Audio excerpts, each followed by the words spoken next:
दर्शकों, आज की यह कहानी सुनने के बाद आपकी जिंदगी बेहद ही आसान हो जाएगी। जिंदगी को कैसे जीना चाहिए और खुशी खुशी कैसे बड़ी से बड़ी सफलता प्राप्त की जा सकती है, इसके पीछे का एक गहरा रहस्य आज मैं आपको एक कहानी के माध्यम से सुनाऊंगा। तो चलिए कहानी की शुरुआत करते हैं। दोस्तों, महात्मा बुद्ध कहते हैं कि शांति हमारे भीतर है, शांति हमारे अंदर से आती है, इसे बाहर ढूंढना व्यर्थ है। लेकिन अगर आप आज के समय की बात करेंगे तो आज हर एक मनुष्य केवल दौड़ में लगा हुआ है। उसे दौड़ना पसंद है, वे दूसरों से आगे निकलना चाहता है और दूसरों से कुछ अलग मुकाम बनाना चाहता है। लेकिन वह यह भूल चुका है कि जिस रास्ते पर वह दौड़ रहा है वह रास्ता कभी खत्म नहीं होता और ना ही आपको कभी मंजिल मिल पाएगी, क्योंकि यह रास्ता अनंत है, इसका कोई अंत नहीं। अंतिम समय में भी जब हम अपने आप को देखते हैं तो हम अपने आप को वही रास्ते पर खड़ा ही पाते हैं जहां से हमने इसकी शुरुआत की थी। हालांकि यह सच जानकर भी लोगों को कोई फर्क नहीं पड़ता। वह तो इस रेस में, इस दौड़ में जितना चाहते हैं वह अपने आप को श्रेष्ठ साबित करना चाहते हैं। जब कोई उनसे पूछता है कि तुमने अपने जीवन में क्या हासिल किया, तब हम अपना बखान करने से कभी पीछे नहीं हटते। हम इसका जवाब कुछ इस तरह से देते हैं कि हमने अपने जीवन में यह हासिल किया, मैंने अपने जीवन में वह हासिल किया, मैंने इस मुकाम को पाया है, मैंने इतने वर्षों की तपस्या के बाद इस पौधे को हासिल किया है। लेकिन इस बात का असली मतलब केवल वही समझा सकता है जिसने ये सब कुछ पाने के चक्कर में अपने समय को गवा दिया और अभी भी वह इस दौड़ में दौड़ रहा है, क्योंकि उसे अपनी मंजिल अभी तक नहीं मिली। वह इस अनंत रास्ते की आखिरी छोर तक पहुंचना चाहता है, लेकिन जब वह पीछे मुड़कर देखता है तो वह अपने आप को इस रास्ते पर अकेला खड़ा महसूस कर पाता है। और यही हम सबके साथ भी होगा। हम सब भी इससे बच नहीं सकते, लेकिन जो समय से पहले अपने आप को जान पाते हैं, जो अपने आप को समझ पाते हैं, वह इस अनंत यात्रा को पहले ही देख लेते हैं, समझ जाते हैं। वह अपनी हर गलतियों को सुधारने का प्रयास कर पाते हैं। लेकिन जिन्हें यह नहीं पता कि वह कहां जा रहे हैं और उनकी यात्रा कब खत्म होगी, वे लोग इस दौड़ में केवल दौड़ते ही चले जाते हैं। इसे और अच्छे से समझाने के लिए आज की जो कहानी मैं आप सभी के लिए लेकर आया हूं, इस कहानी के माध्यम से आप यह समझ सकेंगे कि हम इस अनंत यात्रा को कैसे समाप्त कर सकते हैं और ऐसी क्या चीज है जिसे हम अपने जीवन में उतारकर अपने आप को समझ सकते हैं, पहचान सकते हैं, जिससे हम अपने जीवन की सभी समस्याओं का समाधान कर सकते हैं। एक समय की बात है, किसी नगरी के एक पहाड़ पर एक गुरु रहा करते थे। उन गुरु की ख्याति दूर दूर तक फैली हुई थी। वह गुरु बहुत ही ज्ञानी थे, लेकिन उन्होंने अपने पूरे जीवन काल में कभी किसी को अपना शिष्य नहीं बनाया। उनके पास अनेक लोग आते और उनसे कहते कि हमें अपना शिष्य बना ले, लेकिन वह कभी किसी को अपना शिष्य नहीं बनाते और वहां से उन्हें भगा देते। इसी तरह से समय बीतता गया। समय के साथ साथ अब युवा गुरु धीरे धीरे वृद्ध हो चुके थे। अब उनकी रोजमर्रा के कामों में भी उन्हें तकलीफ होने लगी थी। तब उनके मन में यह ख्याल उत्पन्न हुआ कि यदि मैंने अपने जीवन में किसी को अपना शिष्य बना लिया होता तो आज वह शिष्य मेरी कुछ तो मदद अवश्य कर देता। लेकिन उस वक्त मैंने किसी को अपना शिष्य नहीं बनाया और अब मेरे पास कोई भी यह तक कहने नहीं आता कि है गुरुवर मुझे अपना शिष्य बना ले, क्योंकि अब उनका शिष्य कोई नहीं बनना चाहता था। सभी को यही लगता था कि वह तो पागल है और कौन उस पागल का शिष्य बनना चाहेगा। वह सभी को भगा देता है, किसी को भी अपने पास रहने नहीं देता। तभी एक दिन एक युवक अपना बोरिया बिस्तर बांधे हुए उन गुरु के पास पहुंचा और उनसे कहने लगा, है गुरुदेव, मैंने सुना है आप बहुत ज्ञानी हैं, आपकी ख्याति दूर दूर तक फैली हुई है, लेकिन आप कभी किसी को अपना शिष्य नहीं बनाते। मैं आज आपके पास यही विनती लेकर आया हूं कि कृपा करके मुझे अपना शिष्य बना लीजिए। आप जो कहेंगे मैं वो करूंगा, लेकिन मुझे केवल आपसे ही ज्ञान प्राप्त करना है। मैंने सुना है अब बहुत ज्ञानी है और इसी इच्छा से मैं यहां पर आया हूं कि वह ज्ञान आप मुझे देंगे, मुझे सिखाएंगे। मैं बड़ी आस लेकर आपके पास आया हूं। जब मैं यहां आ रहा था तो हर कोई मुझे यहां आने से मना कर रहा था। हर कोई मुझसे यही कहता था कि उनके पास ना जाओ, वह बहुत पागल है, वह किसी को अपना शिष्य नहीं बनाते। यदि तुम उनके पास जाओगी तो वह तुम्हें डांट कर भगा देंगे, लेकिन तुम्हें अपना शिष्य नहीं बनाएंगे। सभी लोग मुझे रोक रहे थे, लेकिन मुझे तो केवल आपका ही शिष्य बनना है। क्या आप मुझे अपना शिष्य बनाएंगे? कृपा करके न मत कहिएगा। मैं आज आपके पास बड़ी आस लेकर आया हूं। उस युवक के मुख से यह सारी बातें सुनकर वह गुरुवर उस युवक से कहते हैं, हां, आज से तुम मेरे शिष्य हो। मैं तुम्हें अपना शिष्य बनाता हूं और कल से मैं तुम्हें ज्ञान भी अवश्य दूंगा। धीरे धीरे रात्रि का समय हो चुका था और उतने ऊपर उस पहाड़ी पर पानी का कोई स्रोत नहीं था। पानी लेने बहुत दूर जाना पड़ता था और शिष्य को बहुत जोरों की प्यास लग चुकी थी। वह पानी ढूंढने के लिए यहां वहां घूम रहा था, यहां वहां फिर रहा था, लेकिन उसे कहीं भी पानी नहीं मिला। और जब उन गुरुवर ने अपने उस शिष्य को पानी ढूंढता हुआ देखा तो उन्होंने कहा, बेटा, तुम्हें इस पहाड़ पर कहीं पानी नहीं मिलेगा। आज की रात तुम्हें ऐसे ही बितानी पड़ेगी। कल सुबह सुबह हम पानी के लिए निकल पड़ेंगे।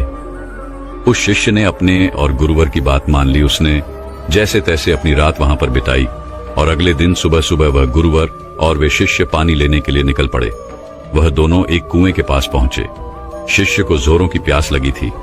उसने कुएं से झट से पानी निकाला और फटाफट पी गया, क्योंकि उसका गला सूखा हुआ था और उसे प्यास भी बहुत जोरों की लगी थी। यह देखकर उन गुरुवर ने अपने शिष्य से कहा, मूर्ख कहीं का, मुझे भूल गया। तेरे साथ मैं भी तो प्यासा हूं। क्या मुझे पानी की कोई आवश्यकता नहीं? इस पर शिष्य अपने गुरु से माफी मांगता है और कहता है गुरुदेव, मुझे क्षमा कीजिए। मुझे बहुत जोरों की प्यास लगी थी, जिस कारण मुझे आपका ध्यान नहीं आया और मैंने पानी निकालकर खुद ही पहले पी लिया। लेकिन रुक जाइए, मैं अभी आपके लिए पानी लेकर आता हूं। इतना कहकर उस शिष्य ने एक बार फिर से कुएं से पानी निकाला और गुरुवर को पिलाया। उसके बाद वह शिष्य अपने गुरु से कहता है गुरुवर, आपने कहा था कि आप मुझे कल से ज्ञान देंगे, आप मुझे कल से सिखाएंगे। तभी वह गुरुवर कहते हैं, हां, मैंने कहा था और मुझे याद है। तभी वह गुरुवर अपने उस शिष्य को कहते हैं कि एक बार फिर से इस कुएं से पानी निकालो। शिष्य ने गुरु की आज्ञा मानी और उसने एक बार कुएं से फिर पानी निकाला। यह देख वह गुरुवर अपने उस शिष्य से कहते हैं, भंते, अब तुम ही मुझे यह बताओ कि यह पानी और वह पानी जो तुमने पिया था, इन दोनों में क्या फर्क है? इन दोनों में क्या अंतर है? शिष्य ने अपने गुरुवर की बात बड़ी ध्यानपूर्वक सुनी और उसके बाद अपने हाथ में लिया हुआ वह पानी वह उसे घूर घूर कर देखने लगा, लेकिन उसे कुछ समझ नहीं आ रहा था। उसने कहा, है गुरुवर, यह पानी और वह पानी, इन दोनों में क्या फर्क है? इसे बताने के लिए तो मुझे वह दोनों पानी एक साथ रखना होगा, लेकिन मैं तो वह पानी पी चुका हूं। अब मैं भला आपको इन दोनों के बीच का अंतर कैसे बता सकता हूं? कहीं आप मुझे मूर्ख तो नहीं बना रहे? क्योंकि पानी तो एक जैसा ही होता है, फिर भला पानी में कैसा भेद? शिष्य की यह बात सुनकर वह गुरु अपने शिष्य को बड़े ही ध्यानपूर्वक तौर से देखते हैं और फिर कहते, भंते, जब मनुष्य के भीतर किसी चीज की प्यास उत्पन्न होती है और वह अत्यंत गहरी होती है, तब मनुष्य उस प्यास को बुझाने के लिए, उसका निवारण करने के लिए अपनी पूरी ऊर्जा, अपनी पूरी ताकत लगा देता है और तब उसे केवल अपने प्यास बुझाने का वह स्रोत नजर आता है, वह वस्तु नजर आती है। इसके अलावा उसके आसपास और भी बहुत कुछ होता है, लेकिन उस पर उसका ध्यान नहीं जाता। जिस प्रकार तुम्हारा गला सूखा हुआ था और तुम्हें जोरों की प्यास लगी थी, तुमने कुएं से पानी निकाला और झट से पी गए। तुम्हें एक पल के लिए यह ख्याल नहीं आया कि साथ ही में तुम्हारे गुरु भी खड़े हैं और उन्हें भी जोरों की प्यास लगी हुई है। जिस प्रकार अभी तुम्हारे हाथ में यह पानी है और तुम्हारे चारों ओर भी बहुत कुछ है, लेकिन पानी भले ही वैसा ही है, इसका रंग, इसका स्वाद बिल्कुल वैसा ही है, लेकिन यह वह पानी नहीं है जिसके लिए तुम्हारे प्राण सूखे जा रहे थे। इसी कारणवश देखो, तुमने अभी भी यह पानी अपने हाथ में ही लिया हुआ है। यदि तुम्हें जोरों की प्यास लगी होती तो तुम इस पानी को भी पी गए होते, बिना किसी इंतजार के। लेकिन अब यह हो सकता है कि तुम इस पानी को फेंक दो या इसे कुएं में वापस डाल दो। इस कुएं में जितना भी पानी है सब एक ही है, सबका रंग, सबका रूप, सबका स्वाद एक ही जैसा है। लेकिन ये तो हमारी मन की स्थिति के कारण हमें ये अलग अलग नजर आता है। अर्थात सब कुछ तुम्हारे भीतर परिवर्तन होता है, बाहर कुछ नहीं। अपने गुरु की यह बात सुनकर शिष्य बहुत खुश हुआ, उसे बड़ी प्रसन्नता हुई। आश्रम से निकलते वक्त वो अपने साथ एक पोटली लेकर निकला था। उस पोटली में उसने लेखनी रखी थी। उसने तुरंत ही वह लेखनी निकाली और गुरु के कहे शब्दों को लिखना शुरू कर दिया। यह देखकर वह गुरुवर अपने उस शिष्य से कहते हैं, भंते, यह तुम क्या कर रहे हो? इसके जवाब में शिष्य अपने गुरुवर से कहता है गुरुवर, आपने जो कुछ भी कहा मैं उसे भूलना नहीं चाहता।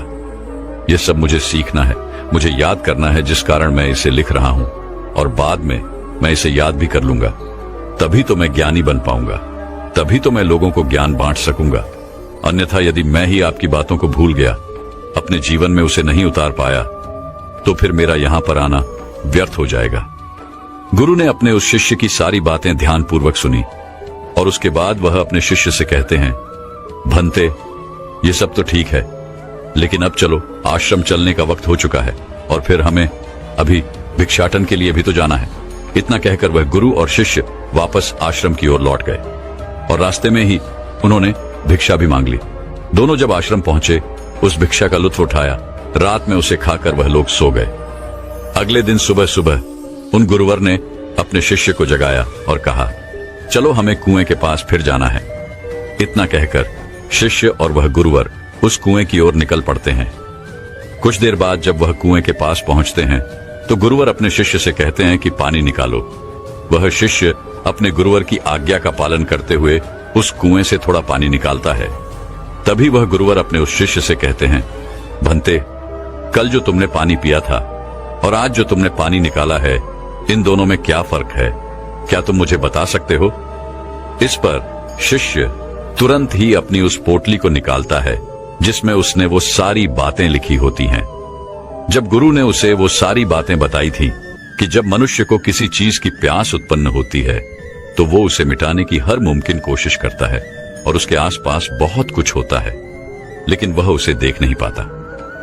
वह ये पढ़ ही रहा था कि तभी उन गुरु ने अपने उस शिष्य से कहा, मूर्ख, क्या कर रहे हो? वह शिष्य कहता है गुरुवर, जैसा कि आपने मुझे बताया था, मैं उसी ज्ञान को दोहरा रहा था और आपको आपके सवाल का जवाब देने का प्रयास कर रहा था। तभी वह गुरुवर अपने उस शिष्य से कहते हैं, मूर्ख, इस पानी को सूंघो, इस पानी में से दुर्गंध आ रही है। शिष्य ने अपने गुरु की आज्ञा मानी। उसने तुरंत ही उस पानी को सूंघा। उसमें से सचमुच बदबू आ रही थी, मानो वह पानी सड़ चुका हो। तभी वह गुरु कुएं की ओर आगे बढ़ते हैं और कुएं में झांक कर देखते हैं तो उसके अंदर एक जीव मरा पड़ा था। जैसे तैसे उन गुरुवर ने और उस शिष्य ने मिलकर उस जीव को कुएं से बाहर निकाला और उस जानवर की ओर इशारा करते हुए और गुरुवर अपने शिष्य से कहते हैं, भंते, क्या तुम इसे देख पा रहे हो? इस पर शिष्य कहता है, हाँ गुरुवर, मैं इसे देख पा रहा हूं। तभी वह गुरुवर कहते हैं, इस पृथ्वी पर जिसने अब भी जन्म लिया है उसकी मृत्यु निश्चित है। वह एक न एक दिन मृत्यु को अवश्य प्राप्त होता है। जब एक मनुष्य जन्म लेता है तो उसका जीवन संपूर्ण होता है और मृत्यु शून्य होती है, लेकिन धीरे धीरे जैसे जैसे समय बीतता जाता है, एक एक दिन ढलते जाते हैं, जीवन घटने लगता है और मृत्यु संपूर्ण होती जाती है। किसी की भी मृत्यु यूं ही अचानक नहीं हो जाती। जब कोई भी प्राणी जन्म लेता है तो उसके जन्म से ही यह प्रक्रिया शुरू हो जाती है और अंततः हमारी यात्रा जन्म से मृत्यु तक अपना सफर तय कर लेती है। हाँ, यहाँ पर यह जरूर होता है कि किसी के लिए तेज प्रक्रिया होती है और किसी के लिए यह प्रक्रिया धीमी होती है, लेकिन यह प्रक्रिया सभी के लिए काम करती है और सभी को एक ना एक दिन जन्म से लेकर मृत्यु तक का यह सफर तय करना ही पड़ता है। शिष्य ने एक बार फिर से अपनी लेखनी निकाली और गुरु की इन सभी बातों को लिखना शुरू कर दिया। तभी वह गुरु हैं, क्रोधित होते हुए अपने उस शिष्य से कहते हैं, चलो कुएं की ओर चलो। यह देखकर वह शिष्य घबरा जाता है और अपने उन गुरुवर से कहता है गुरुवर, मैं तो अभी जवान हूं और मैं अभी मृत्यु को प्राप्त नहीं होना चाहता, कृपा करके मुझे छोड़ दे। तभी वह गुरुवर अपने उस शिष्य से कहते हैं, बेवकूफ, मैं तुम्हें कुएं में धकेलने नहीं जा रहा। मैं तो यह कह रहा हूं कि कुएं के चारों ओर एक दीवार खड़ी कर देते हैं जिससे और कोई इस कुएं में ना गिरे, जिससे किसी और को व्यर्थ अपनी जान ना गंवानी पड़े। दोनों ने बड़ी मुश्किल के साथ कुछ लकड़ियां इकट्ठा की और कुएं के चारों ओर एक दीवार बना दी जिससे अब उस कुएं के अंदर कोई नहीं गिर सकता था। इतनी मेहनत करने के बाद गुरु और वह शिष्य वापस आश्रम लौट आए। धीरे धीरे ऐसे ही कई दिन बीत गए। शिष्य अब उन गुरुवर के साथ अपना अधिकांश समय बिताता था, उनका सारा काम करता था। एक दिन उसने देखा कि उसके गुरुवर बहुत प्रसन्न है। तभी वह उन गुरुवर के पास पहुंचा और अपने उन गुरुवर से कहता है गुरुवर, आज आप बहुत प्रसन्न दिख रहे हैं, क्या मैं आज आपसे कुछ पूछ सकता हूं? तभी वह गुरुवर अपने उस शिष्य से कहते हैं, हाँ अवश्य। तभी शिष्य कहता है गुरुदेव, आप मुझे कोई ऐसा ज्ञान दीजिए जो सबसे बड़ा हो, जिसके आगे मुझे कोई और ज्ञान अर्जित करने की कोई आवश्यकता ना पड़े। वैसे भी दिन ब दिन आप वृद्ध होते जा रहे हैं और आपकी मृत्यु कब आ जाएगी ये मैं नहीं जानता, इसीलिए आप मुझे वह ज्ञान दे दीजिए, तभी तो मैं आपके ज्ञान को लोगों तक फैला सकूंगा, तभी तो लोग आपके बारे में जान सकेंगे। वह अपनी लेखनी लेकर बैठ गया, इस इंतजार में कि गुरुदेव उसे कुछ बताएंगे, कोई ऐसा ज्ञान जो बहुत बड़ा है। लेकिन उन गुरुवर ने अपने उस शिष्य से कुछ नहीं कहा, बस वह चुपचाप बैठ गए। वह काफी देर तक यूं ही मौन रहे और उसके बाद वहां से उठकर चले गए। वे शिष्य चुपचाप ये सब देख रहा था और जब वह गुरुवर वहां से उठकर चले गए तो उसने लेखनी से लिखा, सबसे बड़ा ज्ञान मौन। अगले दिन फिर उसने उन गुरुवर से यही सवाल किया और अब की बार भी गुरुवर ने उसे कोई जवाब नहीं दिया। वह काफी देर तक मौन रहे और फिर वहां से उठकर चले गए। ऐसा करते करते कई दिन बीत गए, दिन से सप्ताह से महीने और लगभग 1 वर्षों के बाद भी उसे केवल एक ही जवाब मिला था, सबसे बड़ा ज्ञान मौन। इसके अलावा उसने लेखनी से और कुछ नहीं लिखा था, क्योंकि वह गुरुवर जब भी इस सवाल को सुनते तो वह मौन हो जाते और अपने उस शिष्य से कुछ न कहते, जिस कारण वह शिष्य भी हर रोज अपनी लेखनी से केवल एक ही बात लिखता था, सबसे बड़ा ज्ञान मौन। लेकिन अब उसके सब्र का बांध टूटा जा रहा था। एक दिन रात को उसे नींद नहीं आ रही थी। वह यहाँ वहां करवटें बदल रहा था। चांदनी रात थी। वह आश्रम से बाहर निकला और बाहर बैठकर यह सोचने लगा कि आखिर गुरुदेव मुझे वह सबसे बड़ा ज्ञान क्यों नहीं दे रहे? क्या वह मुझे देना नहीं चाहते, या मैं अभी इस लायक नहीं हूं कि उस ज्ञान को समझ सकूं? इस प्रकार उसके मन में हजारों सवाल चल रहे थे, हजारों तरह के विचार उत्पन्न हो रहे थे। तभी अचानक उसे एक पक्षी की आवाज सुनाई पड़ी। उसका पूरा ध्यान उस पक्षी की आवाज पर चला गया और तब उसने महसूस किया कि चारों ओर हवाएं चल रही थी। पत्तों की सरसराहट की आवाज, ठंडी हवाएं चलने की आवाज, चारों तरफ सन्नाटा छाया हुआ था। वह ये सब महसूस कर पा रहा था। उसने उस सन्नाटे की आवाज को ध्यान से महसूस किया, अपनी आंखें बंद की और बड़े ध्यान से उन आवाजों को सुनने लगा। उसका मन बिल्कुल शांत हो गया और अब तक पहली बार उसने अपने मन को इतना शांत महसूस किया था। पहली बार वह आनंदित महसूस कर रहा था। वह यह भूल चुका था कि उसे बड़े ज्ञान के बारे में अभी तक उन गुरुवर ने कुछ नहीं बताया। तभी उसने सोचा कि जो आज अनुभव मैंने प्राप्त किया है, इसे मैं अपने गुरुवर को अवश्य बताऊंगा, जिस कारण वह उस अनुभव को लिखने के लिए अपनी लेखनी निकालता है। तभी वह देखता है कि उसने अपने किताब के सारे पन्नों पर केवल एक ही बात सीखी है, सबसे बड़ा ज्ञान मौन। तभी उसे यह भी एहसास हो गया कि वह गुरुवर तो उसे सबसे बड़ा ज्ञान दे रहे थे, लेकिन वही उसे समझ नहीं पा रहा था। सबसे बड़ा ज्ञान तो यही है, लेकिन जो उसने अनुभव किया था, उस अनुभव को वह फिर से महसूस करना चाहता था, जिस कारण वह पूरी रात नहीं सोया और फिर से जाकर वहीं पर बैठ गया और रात भर उन आवाजों का अनुभव करता रहा, शांति को महसूस करता रहा। सुबह हो गई थी। वह सुबह सुबह उठकर अपने गुरुवर के पास आया। उस शिष्य के गुरु ध्यान में लीन थे। वह चुपचाप वहां पर आया, वहां बैठकर उन्हें शांति से देखता रहा। जब उन गुरुवर ने अपनी आंखें खोली तो अपने उस शिष्य को अपने सामने पाया और वो उसे देखते ही ये समझ चुके थे कि इसे मौन मिल चुका है, इसने शांति का एहसास कर लिया है। गुरु ने अपने शिष्य से कहा, भंते, मौन कोई ज्ञान नहीं है, मौन ज्ञान का आधार है और यह हमें वह दिखाने में सक्षम है जिसे हम अपनी आंखों से नहीं देख पाते। बाहर चाहे कितना भी शोर हो, चाहे कितनी भी भीड़ हो, लेकिन भीतर मौन होना ही चाहिए। अपने गुरुवर के मुख से यह बात सुनकर उसने अपनी लेखनी और अपनी पुस्तक गुरु के चरणों में रख दी और उसके बाद से उसने कभी कुछ नहीं लिखा। उसने केवल वो सारी बातें महसूस की और धीरे धीरे एक दिन उसने असली ज्ञान को प्राप्त कर लिया। दोस्तों, हम भी अपने जीवन में जन्म से लेकर अपने अंतिम समय तक कुछ ना कुछ इकट्ठा करने में लगे रहते हैं। जितना कर सकते हैं उतना तो करते ही हैं, लेकिन उसके बावजूद भी हम और अधिक पाना चाहते हैं। हम और अधिक इकट्ठा करना चाहते हैं, जिससे हमारे मन में हमेशा एक अशांति रहती है, जिससे हमारा मन हमेशा विचलित होता रहता है और हम कभी भी एक लक्ष्य की ओर आगे नहीं बढ़ पाते। लेकिन इसके बावजूद भी हम कभी भी अपने आप को एक पल के लिए शांत नहीं होने देना चाहते। एक काम से दूसरा काम, दूसरे से तीसरा, तीसरे से चौथा, इसी प्रकार हम अपना पूरा जीवन यूं ही गंवा देते हैं। लेकिन हम कभी भी एक पल के लिए मौन नहीं रहते।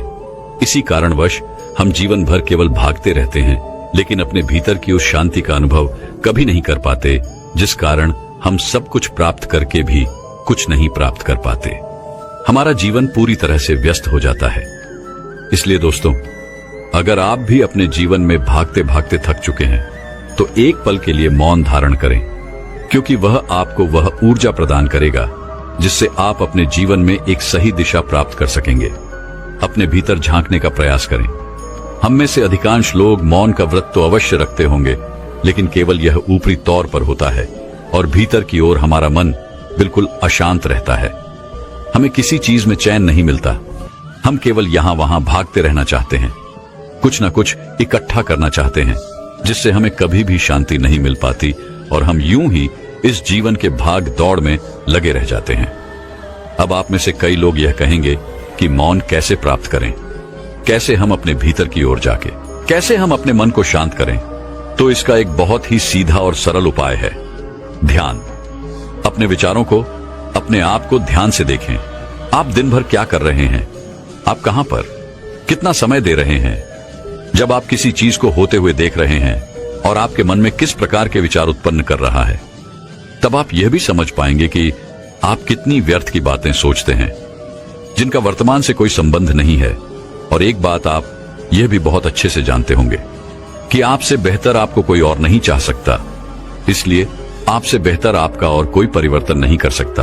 आप जैसा चाहें वैसा अपने आप को बना सकते हैं। इसलिए कोशिश करें।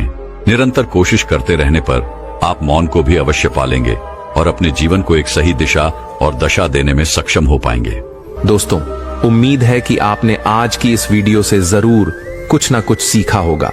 तो इस वीडियो को लाइक और अपने दोस्तों के साथ शेयर करना ना भूलें। हमें ऐसे ही सपोर्ट करने के लिए चैनल को सब्सक्राइब और घंटी बटन को जरूर दबा दें। तो चलिए मिलते हैं एक और वीडियो में। तब तक के लिए अपना ख्याल रखें। धन्यवाद।